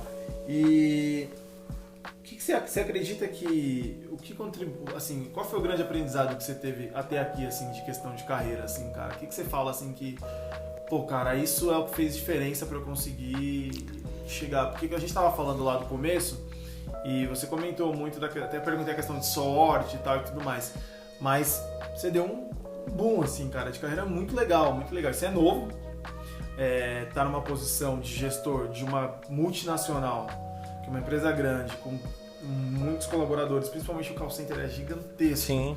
Né? E você ali cuidando de análises que são importantíssimas para a companhia. Muitas decisões são tomadas em base do que a tua equipe gera, do que você analisa.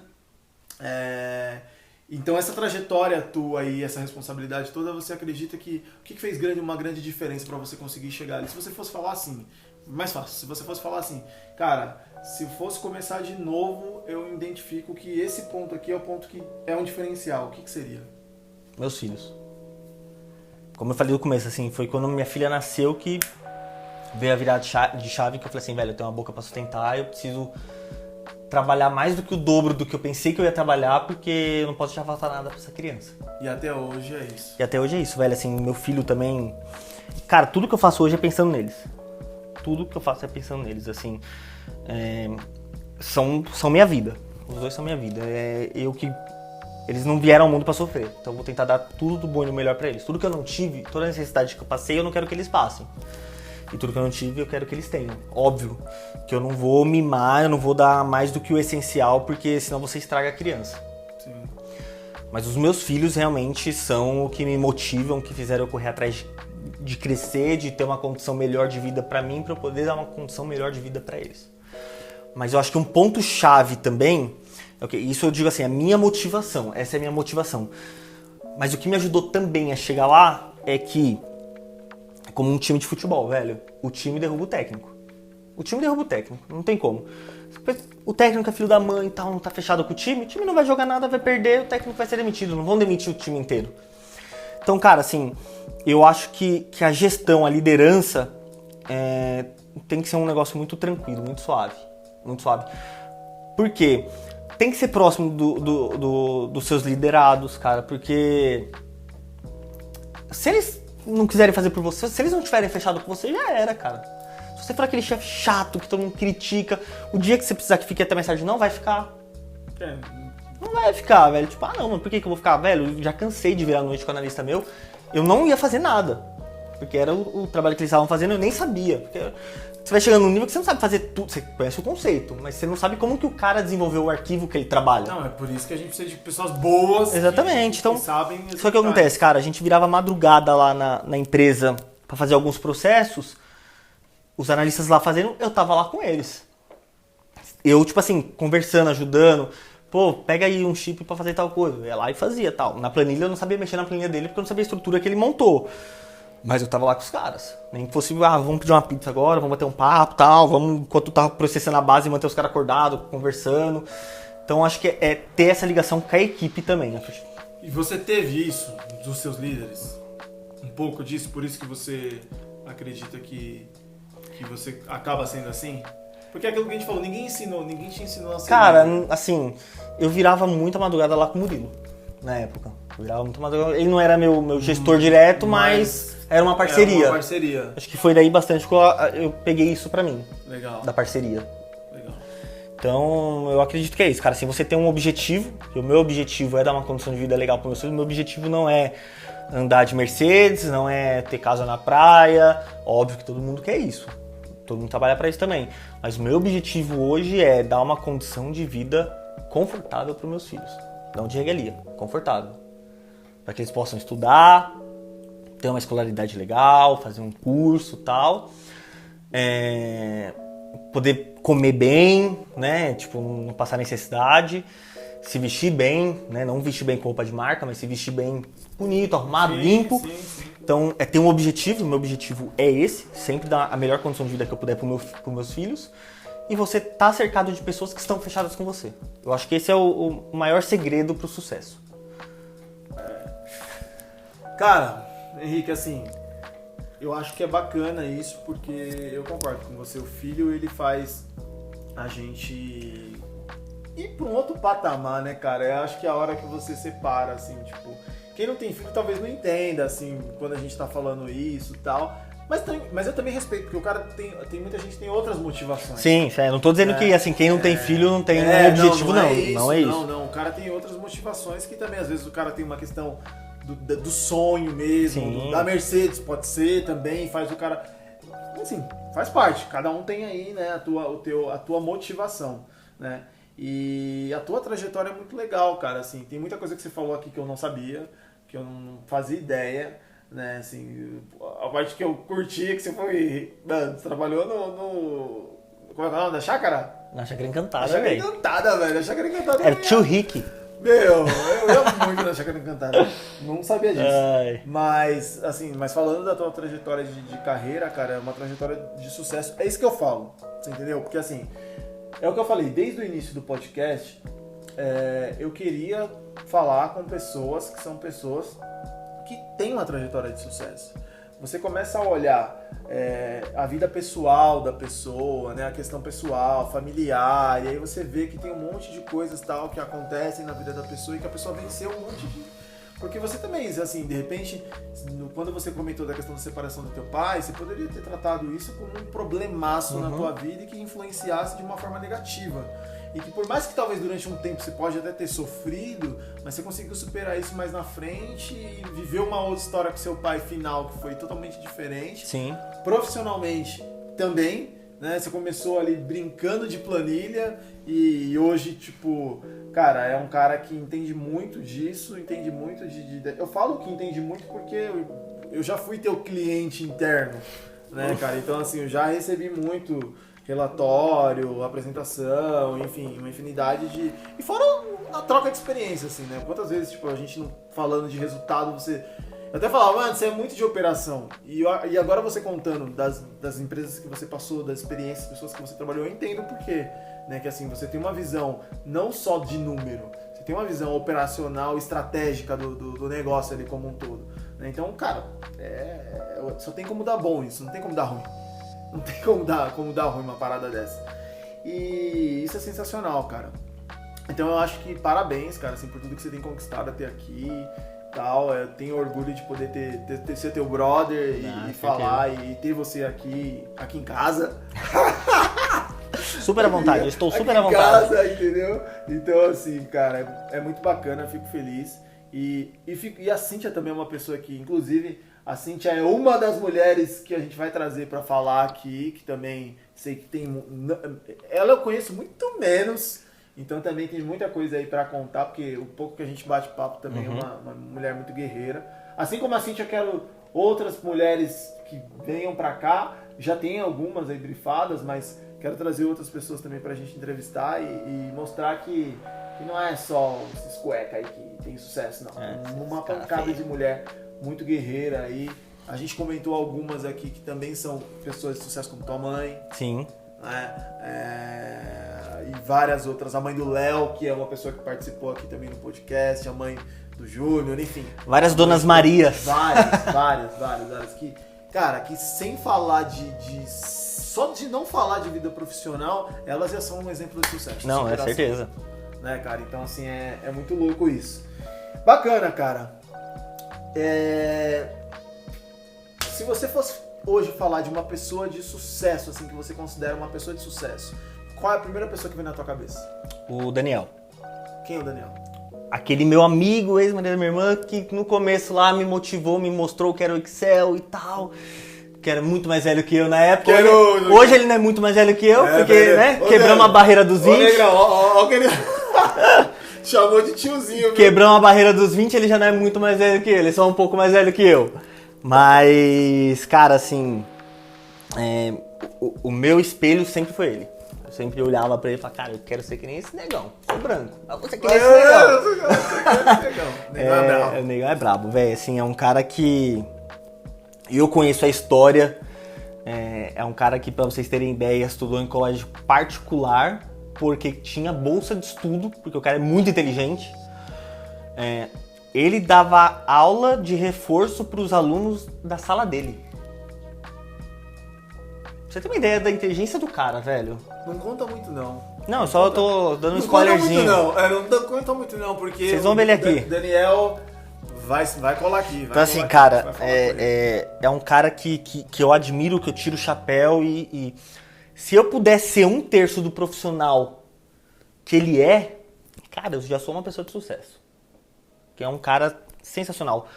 Profissional e na vida pessoal. Um ser humano incrível, velho. Incrível. E ele ainda te deu uma sobrinha, né? E ainda me deu uma sobrinha e afilhada. Ainda me deu pra batizar. Seu padrinho? Sou. Que legal, cara. Então, se eu for te falar assim, uma pessoa de sucesso, que eu me espelho muito, que um dia eu quero tentar ser igual, é o Daniel. Do caramba, cara. Do caramba. Do caralho. Foda, o cara é foda. Do caralho. Negrão. Você tem que estar aqui, cara. Você tem que estar aqui. Já falei com você e você tem que estar aqui, velho. Tô te esperando. Você tá me devendo a data. Só tá me devendo a data. Mas vai rolar. Vem de colete. Vem de colete. Se vir de moto, tem que usar colete. Não. Se vir de moto, ele tem que vir com aquele coletão dele e tal. Não, tem um amigo meu que... Carlão, eu quero entrevistar você, cara. Aí o Carlão é do Abutres. E o Carlão tava sempre de... Você conhece o Carlão falando isso? Não. Não, o Carlão trabalhou na TIM também um tempão. Não, por nome não lembro, não. O Carlão é do Abutres. O Carlão andava... Ele ia nas festas de aniversário com o colete. Não, o Daniel também tem que usar colete. Bacana, cara, bacana. Eu acho que... foi muito bom esse nosso bate-papo. Uma coisa que eu falo pra todo mundo, assim, a gente não percebe o tempo passar. Eu tava te falando aqui que, cara, o tempo passou e eu lembro que você falou, não, meu podcast vai ser rápido e tal, não sei o que. 40 minutinhos. Velho, não tem como. A gente tem muita história pra contar. E Sim, dava pra gente continuar aqui, vixe, por horas e horas. Mas eu acho que os principais pontos aqui, acho que deu pra pegar, cara, assim, a tua resiliência, persistência. Uma coisa que você não falou, e que eu acho que isso é muito bom, cara. Você comentou sobre, mas não enfatizou isso, é relacionamento, cara. O teu relacionamento com gestão, tanto com a equipe, quanto com os gestores. Hoje você tá do lado de um cara que é mestre nisso, que eu sou fã, que é o Viola. Violante, tipo, cara, eu acho que ele é mestre nesse ponto, assim, há muito tempo, desde que eu conheço ele. Enfim, mas eu acho que você já tem muito isso também, cara, assim, de relacionamento com gestão e tal, e em todas as partes ali, eu acho. Porque a tua área, principalmente, né, cara, é uma área que tem que estar bem relacionada com todo mundo dentro da companhia, porque senão não funciona em alguns momentos, né, cara, não funciona. Todo mundo depende de alguém, velho. Todo mundo depende de alguém, todo mundo já vai precisar de uma ajuda de alguém, então... Legal. E você pensa ainda em outros passos, cara, assim, profissionalmente? Você acha que você já chegou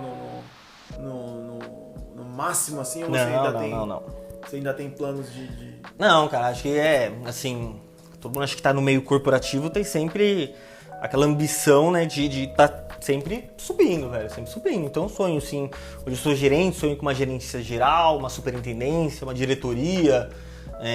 Eu tinha uma meta de até os 30 anos virar gerente, eu virei com 27. Quando eu virei gerente a primeira vez, eu acho que eu tinha saído. Então, 26, 27. Eu tinha esse meu objetivo de até os 30 ser gerente, eu virei com 27, então meu objetivo que era virar diretor até os 45, talvez eu possa puxar um pouquinho. Menos. Mas, cara, sou muito feliz com o que eu faço hoje, sou muito feliz com a posição que eu tenho hoje, com a empresa que eu trabalho hoje, com os meus liderados, com os líderes que eu tenho hoje, então... Eu não vou te dizer assim, você tá satisfeito? Satisfeito eu não tô porque eu quero mais. Mas sou muito feliz. Legal. Muito feliz. Legal. Velhão, acho que é isso. Fechou? É isso. Foi rápido, deu 20 minutinhos? Foi 20 minutinhos. Pô, nossa. Cara, obrigado mais uma vez aí por você ter disposto do teu tempo, porque a gente também pegou um horário... Mas eu acho que esse horário é bom pra gravar. Eu falei pro Júnior isso também, é bom pra gravar porque é mais tranquilo, não tem tanto barulho e tal, e dá pra gente trocar uma ideia e tomar chá de boldo. Agora é 2 horas da manhã, mas tá tranquilo. 2 horas da manhã, mas tá tudo certo, entendeu? E o negão faz um chazinho top, viu? Aí, cara, quem quiser provar chá de boldo, tá convidado. Chazinho bom, receita... Tava quente. Tava quente? É. Receita exclusiva da casa, entendeu? Muito bom. Mas isso é influência porque eu já vim aqui tomar chá de boldo algumas outras vezes, entendeu? Então eu aprendi com o cara que morava aqui antes, né? Bichão, mas é isso, cara. Obrigado mesmo aí por ter participado desse momento. O objetivo do podcast, como eu falo, é deixar esse registro. O principal objetivo, quando eu tive a ideia, na verdade, de começar a gravar podcast, era que num determinado momento da vida que eu não voltar aqui, meu filho pudesse olhar e falasse o que meu pai já fez na vida. Show, e ter essa muito imagem. bacana. E cara, então a contribuição tua também vai servir a mesma coisa pro Pedro, pra Mel. Sim, entendeu? não tenho dúvidas. Pros próximos filhos aí que você vai ter. Vários. Vamos abater imposto de renda. Filho abate imposto de renda. Filho ajuda a bater imposto de renda, velho. Filho ajuda. Mas legal, cara. Então, galera, muito obrigado por você que ficou até aqui no final do vídeo. Ou do áudio aí, você que tá no Spotify, no Deezer, no Apple Podcast, no Google Play, enfim, todas as plataformas digitais que nós estamos.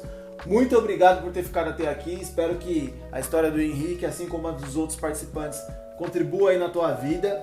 E é isso, não se esqueça, se inscreve no canal, clica no sininho, ativa a notificação, comenta e vem com a gente, que isso é só o começo, beleza?